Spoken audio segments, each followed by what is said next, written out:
از بنابه کمیته پلتفرما لدجی داگیرکریه خیراتنا هر یکی جواد دکم رئیس لابه خو پیشکش دکم و دما خو وقتان و هن لدی کنفرانسی باشدار بونا هن دزانن نجار داگیرکریا کردستانیا داگیرکرنا کردستانیا یدی بلکی دستبکی از جوار روجه بخوینم خالين كو من بيس عندنا تشاوي كونفرنسي مع بري بحرة يك جي ما قلت ذكرنا كونفرنسا وياد دوان خندنا بانكوازية أزي اختخالات دوان ده يعني أزي نهاري بدم أو مع مستين وي بانكوازية بخوينن وخلاص سيان برسين كونفرنس أزي كو بشتار كونفرنس ذكرن برسين خبيشكش بكن وأم وكا عندنا كوميتا بلاتفورمي أمي هول بدن برسبين وان بدن وما مستا كرفيق سربرشتيا تكنيكية كونفرنسي مديكا قالك رئيس الإسلام بشتري ما مستا رفيق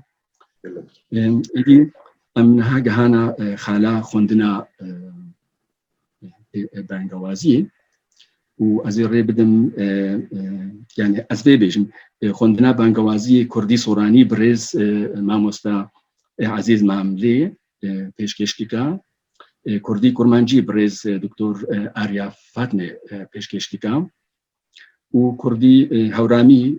برز ماموستا جالانا نقشبندی و کردی کرمانجی برز ماموستا مرال کوچک و دپیش رم گوت خلاص سیان ایدی خلا گنگشیه و خلا پرسانا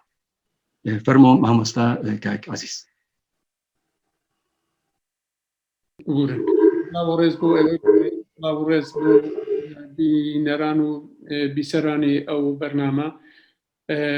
پلتفرمی داگیرکاری کوردستان ماوەیە کە پێکهاتەوە من زیادە وەختی خمۆناگرم داوی پرسیارەکان جواب دەدەینەوە تەنێ ئێستا بانگەوازەکە بە سوورانی بۆ ئەوە دەخوێنمەوە بانگەوازی پلتفرمی دژی داگیرکاری بۆ ڕای گشتی کوردستان پارت و ڕێکخراوە سیاسیەکان لە بەرامبەر داگیرکاری ڕاوەستا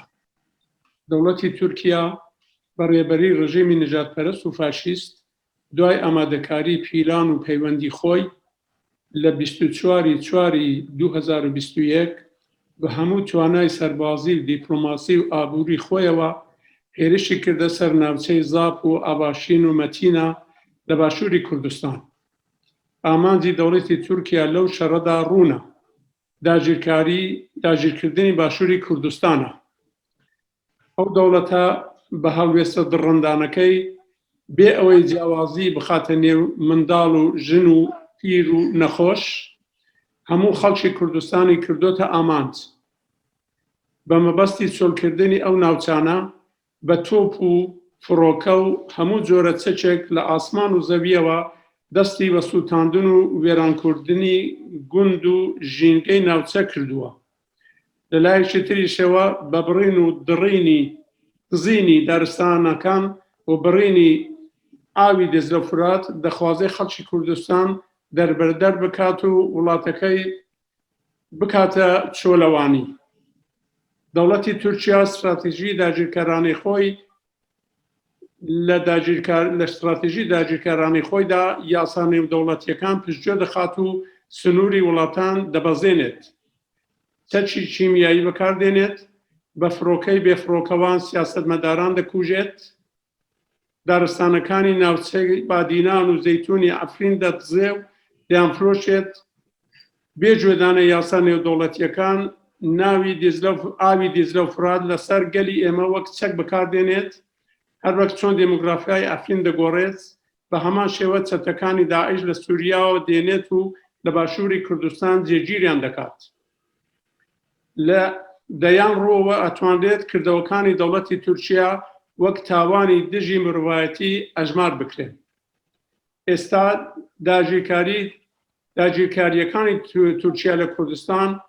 کاتی هەڵمەتی نەتەوەیە ئامانجی ئەو شەڕەی کە نزیک 3 مانگە لە زاپ و ئاواشین و مەتینا بەڕێوە دەچێت ڕاستە و ڕاست داگیرکردنی باشووری کوردستانە تا هەر چەندێک دەوڵەتی تورکیا بە مامەلەی بازرگانی و دیپلۆماسی هەرچیەکی بۆی بۆ شەڕی خۆی دژی کورد و کوردستان پێشکەش بە هێزە نێودەوڵەتیەکانی کردبێت، بەڵام بە بێدەنجی ئەو دەوڵەتانە خۆیان دەبنە شەڕێکی تورکیای لەو شەڕەدا. هەر لە نەتەوەی یەکگرتوەکانەوە ناتۆ، کۆماری عەرەبی، یەکێتی ئەوروپا و کۆنسەی ئەوروپا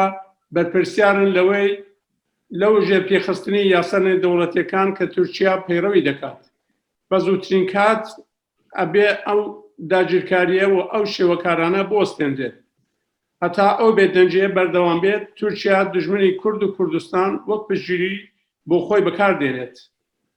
مەترسیەکی تری ئەو شەڕە ئەوەیە کە تورکیا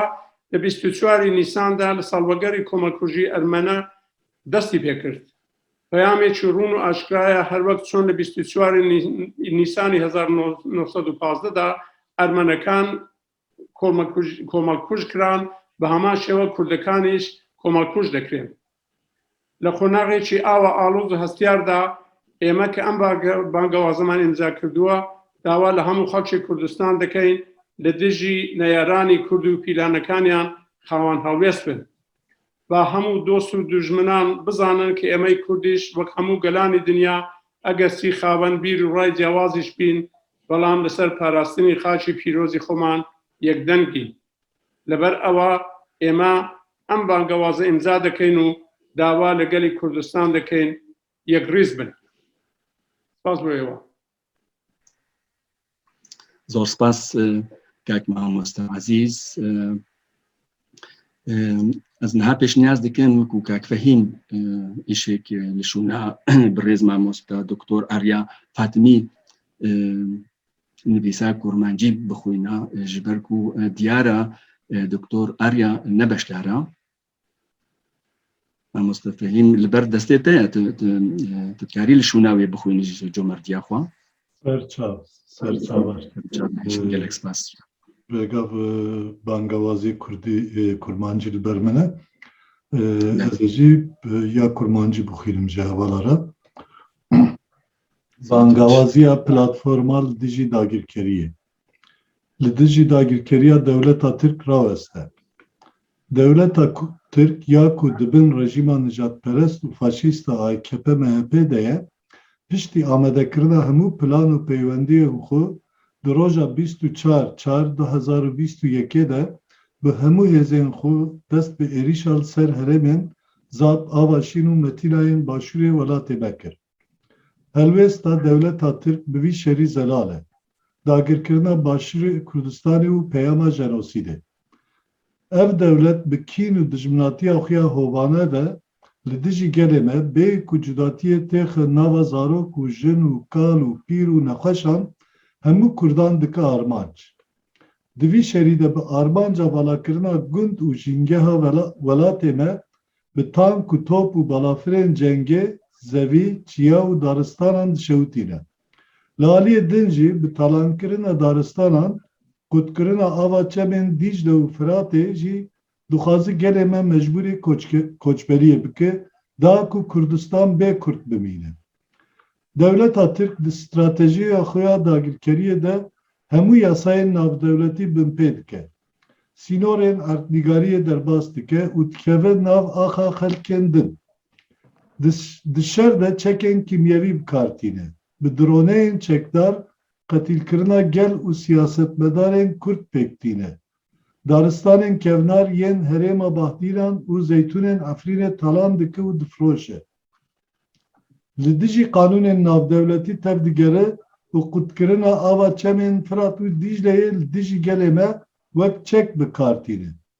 Çawa ku demografiya Efrînê diguherîne, her wiha çeteyên terorîst ên Daişê ji Sûrî tîne û li Başûrê Kurdistanê jî bi cih dike. Bi dehan pel tawanên şer û dijmirovahiyê yên dewleta Tirk dikarin bêne hejbartin. Lê niha li dijî dagirkeriya dewleta Tirk dema seferberiya neteweyî ye. Şerê ku efsê me hildar e li herêma Zap, Avaşîn û Metînayê bi dijwarî didome. Rastarast ji bo dagirkirina Başûrê Kurdistanê jî. Dagirkirina Kurdistanê ne tenê li hemberî gelê Kurd.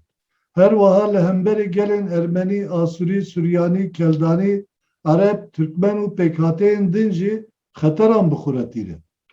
Her çiqas dewleta Tirk bi bazirganiya dîplomasî, siyasî û aborî hemû samanên dewleta xwe ji bo şerê li dijî Kurd û Kurdistanê pêşkêşî hêzên navdewletî kiribe jî, dîsa bêdengiya wan hêzan dibe şîrkatî.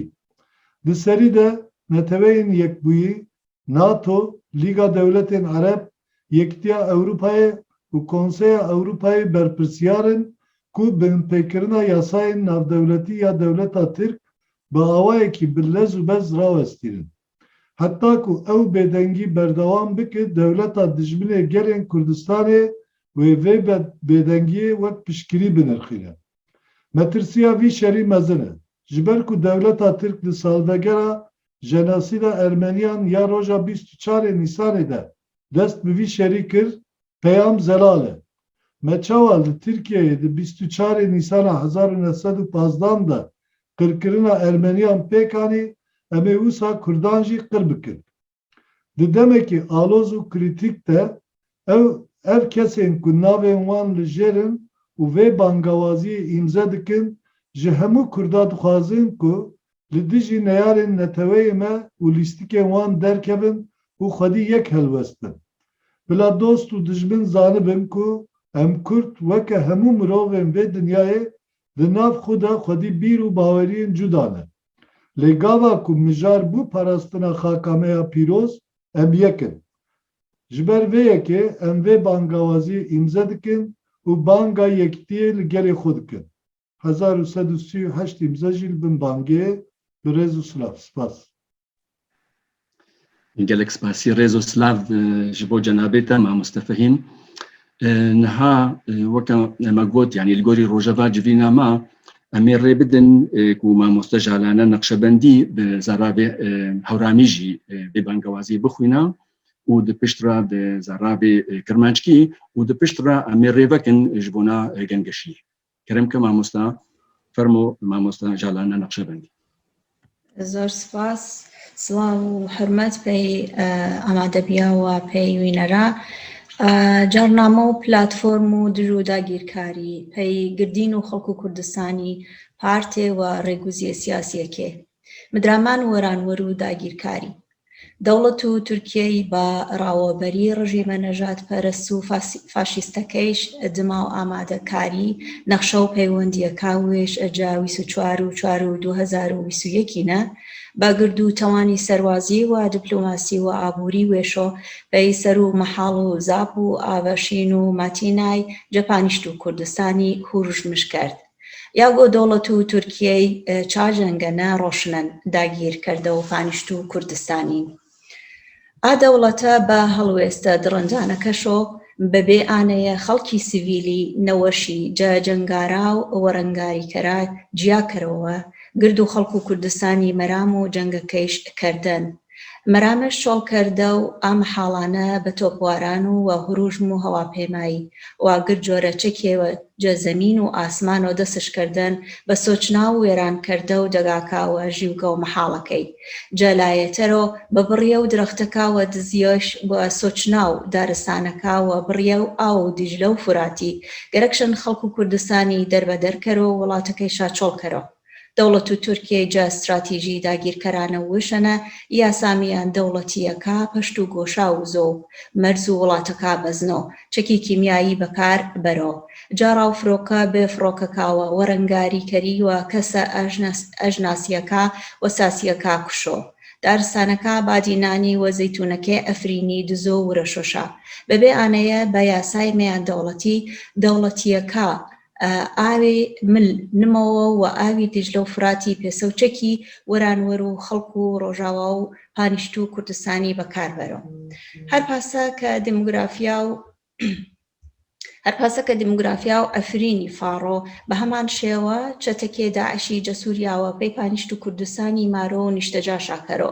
جەچن لایەوە چاومێ ئی کردەوە دەوڵەت و تورکیە پێسە تاوانێ دژ و ئەنزانیەتی بژمارمێ دژ و داگیرکاریەکە دەوڵەت و تورکیەی جا کوردستان ئیسە وەخت و گوژم و نەتەوەین ئامانج و ئاجەنگێ کە نزیکە و یەرێمان گەنجەزاب و ئاواشین و مەتینا ئەوارمە ساران و ئاداگیرکردە و پانیشت و کوردستانی هێرش و داگیرکاریەکەی دەوڵەت و تورکی نەتەنیا دژ و کوردین بەڵکو و مەترسیە گەورەن سەر و ئەرمەنی، ئاسووری، کلدانی، سریانی، عەرەب و تورکمان و گرد و ئەرەنیشتەکێ تەرێجە کوردستانەنە تا چنە دەوڵەت و تورکیەی بە مامەڵەی بازرگانی و دیپلۆماسی هەرچێوێ پەیجەنگ و دژ و کورد و کوردستانی پێشکەش بە هێزی بین دەوڵەتیەکێ کردەبۆ بێدەنگی ئادەوڵەتاویچە بابە شەریک و تورکیەی چاچەنگەنە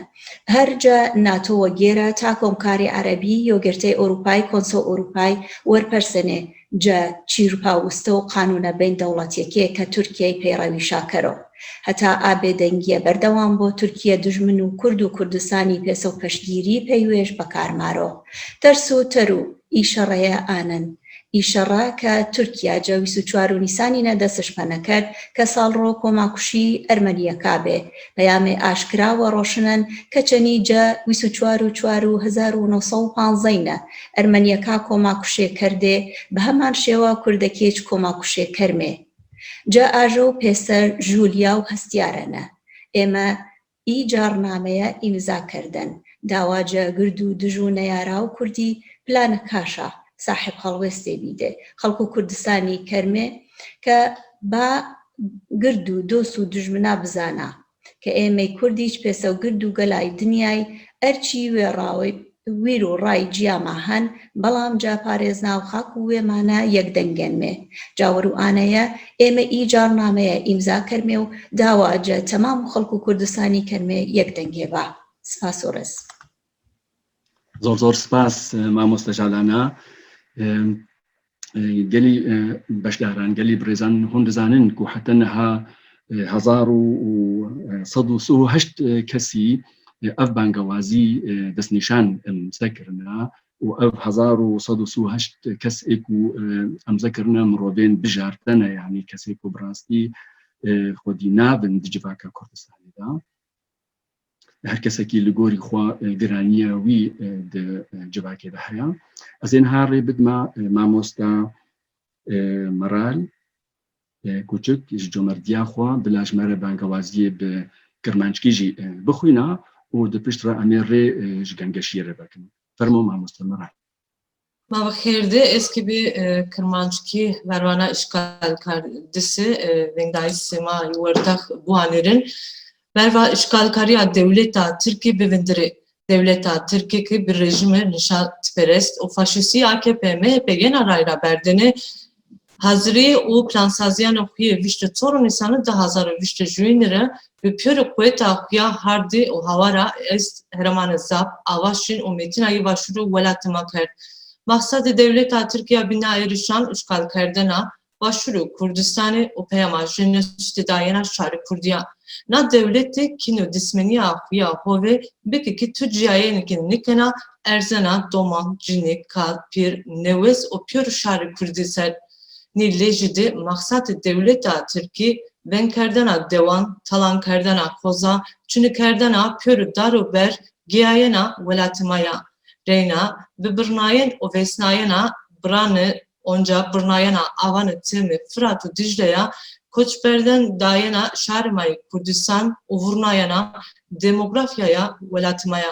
devleta Türkiye strateji akuya işgal kerdini pörü kanunanı miyanneti ve bilinin kena şundoran derbez kena o des erzena aha şar o devletanı binan ki kena ki leji huyu verva şari kurdidi